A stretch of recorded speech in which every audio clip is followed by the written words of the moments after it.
अकबर बीरबल की कहानी। उम्र बढ़ाने वाला पेड़। एक समय की बात है जब बादशाह अकबर का परचम पूरे विश्व में फैलने लगा था।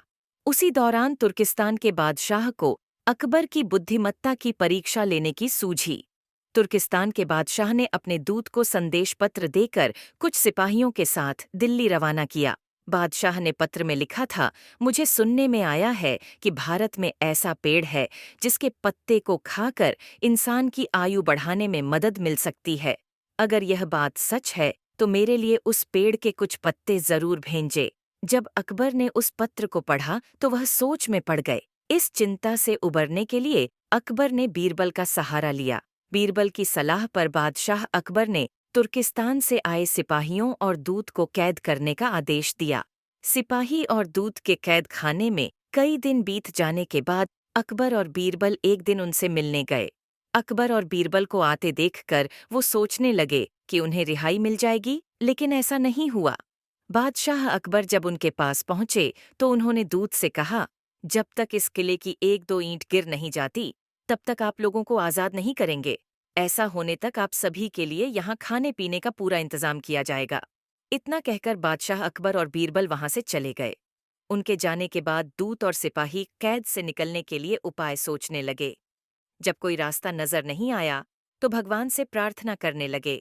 जल्द ही उनकी प्रार्थना रंग लाई और कुछ दिनों बाद अचानक तेज भूकंप आया और भूकंप के कारण किले का एक भाग टूटकर गिर गया। यह घटना के बाद दूत ने अकबर के पास किले की दीवार गिरने की खबर भिजवाई।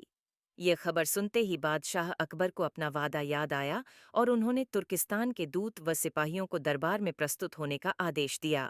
उनके दरबार में पहुंचते ही बादशाह अकबर बोले, अब तो आप सबको अपने बादशाह के द्वारा भेजे गए पत्र का उत्तर मिल गया होगा। अगर अब भी आपको समझ नहीं आया है तो मैं समझा देता हूँ। तुम सिर्फ 100 लोग हो और तुम्हारी आह सुनकर किले का एक हिस्सा गिर गया तो सोचो, जिस देश में हजारों लोगों पर अत्याचार होते हैं उस देश के बादशाह की आयु कैसे बढ़ेगी। लोगों की आह से उसका पतन तो निश्चित है। हमारे भारत देश में किसी गरीब पर अत्याचार नहीं होता, यही होता है आयुवर्धक वृक्ष।